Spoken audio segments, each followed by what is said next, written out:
kalmatti malee qalloo bareentootii fi haadha warraa isallee hawaasni lamaan kun waan fakkaataa waan isaan fakkaataa dhaloonni warullee dhufee abbaa asirraa horteen tiyya asirraa lafeen tiyya asirraa kaatee magarte jee akka falmatu taasisu sanii nu haa godhu jechuudha. Muummadii irra deebinee galatoonfannaa. Thank you very much. Jabaadhu hawaasa keenya illee bira dhaabbadhaa qabrii san shabbol irra san yaa haw gara Tigraayitti kunooti.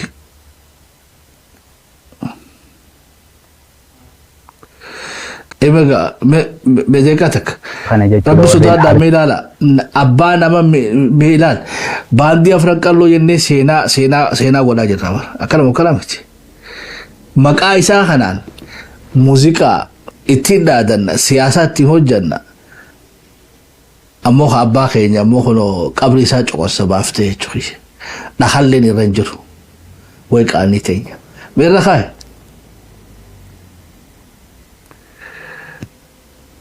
Iddoon ammatti argamu kuni qabrii qalloo bareentoo Oromooti. Qalloo bareentoo Oromoo jechuun abbaa afran qalloo abbaa namoota afran qalloo dila kana jechuudha warreen ardii addunyaarra biyya keessaa fi biyya ala jiraatan hundi isaanii qalloorraa dhufanii qabriin qalloo godina Harargee Bahaa aanaa Kombolchaa yookaan Markaa Raafuu jechuudha ganda yookaan araddaa qallii jedhamtu keessatti kan argamudha. Qabriin kun egaa maqaan qabdu wanni qabrii kana beeksisu hin jiru garuu manguddumaatu walitti himaa asiin gahe kana booda immoo qabrii kanaaf barbaachisu haala kanaan jiraachuu yookaan haala kanaan osoo dhaloonni hin beekne haala fakutaa kanaan jiraachuu osoo hin taane namoonni waan kan hojjechuu irratti humna qaban qabrii sana dhufanii laallatanii asxaa isii barbaachiftu kunuunsa isii barbaachiftu godhanii qabriin tuni maqaa wajjin akka namni biraatillee yoo dhufee bakka kana daawwachuudhaaf afadii qabaatu taate haala kanaan dhufee osoo burjaajoyne akka namuutiifuu ifa ta'utti qabriin tun akka ijaaramtu warri waan kana ijaaruu dandeessan akka dhuftanii ijaartaniin dhaamsesinuu dabarsuu barbaada. Iddoon ammatti argamu kuni qabrii qalloo baree. I think namni afran qalloo fi injuu wucuu kana qofa na fakkaata jechuudha. Wucuu kana gaan beetee warri haftanillee haa deemaa qabrii abbaa keessanii bareecha jechuudha. Bareecha mul'isa. Namu iddoolee seenaa qabdu kanatti haa yaadannu jechuudha. Iddoolee seenaa qabdu hundaa'u ifi manguddoon beetee asiin geesse bara asiin geesse jechuudha. Asii achi ammoo hawaan mul'atu takka haa taatu. Tana garaan biraa kun gara Tigraay san geessinaa gara Tigraay gwaadheenee wanni Tigraay keessatti argaa jirru qophii waraanaaf fakkaatti amma qophii waraanaaf fakkaatti jala bultii waraanaaf fakkaatti jechuudha. Warra du'ee sun qabrii irraa baasanii awwaalataa jiranii naannoo Tigraayitti akkanumatti illee wanni garsiisaa jiranii jechuudha. Amma kuni Haji Dabra Birhaan jechuudha. Haji Dabra Birhaan absa macataata Tigraay ግንባር ምዕራብ أربع سلاش حمست كسيت التفوفتا يتخويا يأتي خنو ورا لولا دبرسان كيستي أرساتهن لفيساني باسني إدو تكت أولنا سيداد أبني في يتخوي سيداد أبني في أتي ممدي ونجوم qabri shinigasan illee nu barbaadin jaane jechuudha. Qabri shinigasan illee nu barbaadu gaa sirnaan awwaalachu hojiin gurguddoo nama nu afattu keessa qabri beetee qalloo bareentoo ta haadha teenya akkanumatti illee qabri warra shinigasan illee tajaarraa abbaa gadaatti sirna kabajaa qabuun awwaalchi jaarraa abbaa gadaadhaa kan utoo kabajaan gaafannaa jechuudha. Kabajaana. Bikkisan bikka wayyaaneen dirqitee nu awwaalte. Arragaa yoo wayyaan irra wayyaan jiraatte bikka irra wayyaatti fi haala irra wayyaatti jaarraan abbaa gadaatis awwaalchisaa sirna awwaalchaa isaa akka isaan malutti akka kabajaa qabutti akka nuutoo kabajaa isaan gaafan. Gaa wayyaaneen beetee kun akkanatti baandii itti tumtee nama lola keessatti yeroo dabre du'e mootummaa shoror keessaa jettuun ammoo isiin qotattee baaftee awwaalataa jirti jechuudha. Eebba dagamnuma. Atoobis kan maal jette saboo atoobis kanuma baaree dhaqamu maal jette namittiin. Egaa jarri hagara takka wal kabaja hagara takka qooda walii kaya nulleen gaa dura kanan turre dur nullee qaba qooda walii kaya turre sirnuma san cinatti gaa komaandoo isaanii kanallee akkana agarsiifataa jiran jechuudha. Waan nama ajaa'ibsiiftu keessa baajetu abiyyiidhaani wayyaaneen ammallee waraana leenjifataa jirti jechuudha. Bikkatti siin dhoysitee wayyaanee abiyyiin quban qabu jechuudha. Jaarmelle jaarme akkasiif feena jechuudha. Jaarme beetee qabsoodha. Khani magaalaa keessa taa'ee eebaru magaalaa keessa taa'ee jechuudha. Dabratsooniin ammallee akka mindaa mootummaadhaan nyaatu ni beeytanii jechuudha. Mindaa mootummaa nyaachaati isaa monjariin oofi jarri hundinuu mindaa mootummaadhaan nyaatan. Gaara keessatti ammoo baajata mootummaadhaatiin ammas waraana leenjifatan. Eebargaa qabsoon tuni sammuudha feetii jechuudha. Keenyaa sodootti beeknee kana ol godhachuu dandeenya jechuudha. Kamasaraa keessa jiru Oromiyaa keessa jiru gaafate silaa'uu Oromoodha jechuudha. Silaatti beekne beetee waraana bilisummaa Oromoodhaatis keessaan akkanumatti jechuudha. Yuunifoormii sitti dheeyxee kilaashis dhaqee fi raashinii dhaqee fi baajettuma naannoo Oromiyaatiin waraana keenya gaaratti illee kunuunfachuu dandeenya jechuudha. Namni gamnummaadhaan wal caale. Kun gaa sirna beeytee awwaalcha warra lola mootummaa federaalaa hojii godhame irratti aarsaa ta'an awwaalcha sana irratti achuma waraana illee eebbifatan garsiisaa jiran. Taasisaa gara biraa hunnu waggaa gara Masriidhaa deeyne immoo Masriin beeytee leeyni Abbayyaa jettanii gaa laga mormor hidha laga mormor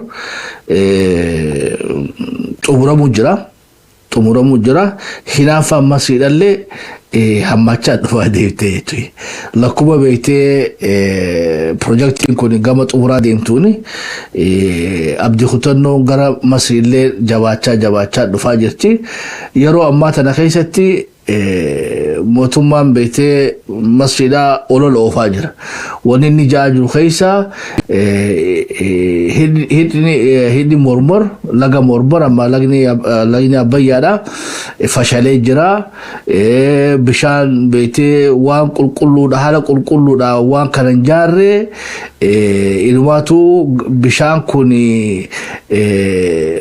waan beeytee Itoophiyaan walumaa qabattee taa'uu jirtuun itti dalagataan jirtu. Kanaafuu rooba baranaatiin akka malee guutee bananii gadhiisuun isaanii ni mala. Suudaan galaanni fudhachuuf ta'a jechuun gaa olola cimaa gaggeessaa jirti jechuudha. Tokko hujuma kanaa busheessu lammaffaa ammoo hujiin tuni Suudaan miidhuuteesii jedhanii gaa Suudaan irratti lola saayikolojiidhaa banaa jiranii. Masriidhaanis wanni jennuun tuni beekte hinaafumaa wayannaan jechuudha. Tuni hinaafuma adabadhuma jennaan jechuudha. Tanaas agaruma biraa kun qabxiin biraa gaa naannoo beektee Eritiriyaati. Eritiriyaan waraanni tokko hafarshoo quufee daangaa Toobiyaadhaa cabsee seenee maatii tokko abbaa fi ilmaan fixee haadha madeessee farshoo quufee waan fadhu godhee deebi'ee jaan jechuudha booraa isatti. Waraanni Toobiyaallee tarkaanfii irratti fudhatee hin qabu. Gaa atik lolli silaa jalqabe na fakkaata jechuudha. Lolli kanuma garuu deebisaa gara mootummaa Itoophiyaadhaatiin deebisaan kan namtee jirtu waraanni Eritiriyaadhaa daangaa cehee dhufuudhaan maatii beektee abbaa fi ilmaan badii takka malee manatti itti osseenee cabsee ajjeesee haadha warrallee madeessee deemee jira.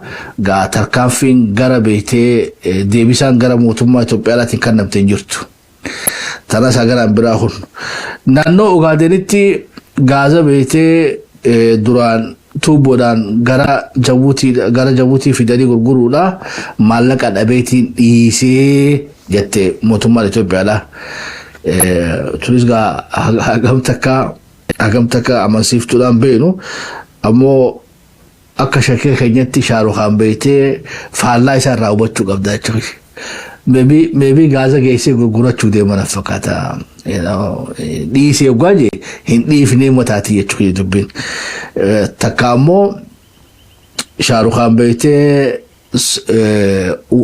lola biraa asitti ifitti hin banuu taati. Maaliif warri Ogaaden already itti dubbatanii jiran jechuudha. Yoo ati Gaza kana jalqabdu taate gaara seenaa qabsoo hidhannootti jechaanaan waliigalatti gaa woma lama takka dhiibbaa beeytee siyaasaa biyya keessa jirtuudhaaf bulfate takka ammoo dhiise jeetu daldalatti jira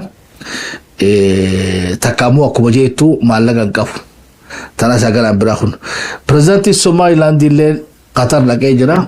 Tunis xiqqishoo haaree nuti taate pirezidaantiin Somalilandiidha haga ilaa maa beeynutti saahiba United Arab Emirates beeytee Abdurrahman mataa arriidha. Abdurrahman Irroon maaliif garas deemee tanas gaa qoranneeti isa hubachiifna. It's very strange movie jechuudha. United Arab Emirates wajjin saahiba jechuudha inni. Qatar ammoo mootummaa Somaaliyaa guddoo hojii saahiba. Itoophiyaattu isa eegaa jiranii jechuudha. Masaraa keessatti isa eegaa jiranii inni ammoo Qatar jira jechuudha. Waan hundaafuu Somalilandiin siyaasaan isii garam deemte hajuu hordofnee gaa akkuma nu bira geessee isa hubachiifna. Sagantaa ta'e taaraa sobartii haa xumurannu Rabbi roobaan galaa jenna jechuudha. Roobaan beeytee faana ta'e faana roobaa Rabbi haa godhu. Rahmata isaatiin nutillee beeytee walii rahmannee warra rahmata Rabbi harkateen haa godhu. Ifiifillee beeytee walii gallee beeytee akkasitti gaa walii galuu keenya keessatti warra roobaan galee Rabbi nu haa godhu. Hanga sagantaa keenya xumuranna irra deebinee Mahamummadiin galatoomee jennaani gaa qabrii abbaa keenyaadhaa kabajaatti godha. Jaarraa abbaa gadaa awwaalcha sirna isaa isaan madaalu nu gaggeessa. Qabrii shinigaasan illee Mahamudeedhaan deebi'u nu hordofi. Lafee isaanii san baafanneeti Oromiyaa keessatti awwaalannaa sagantaa keenya xumurannaa. Haga qophii tana fakkaatti waliin dachaanitti hedduu isa jaalanna nagaa waaqaa keessatti tura.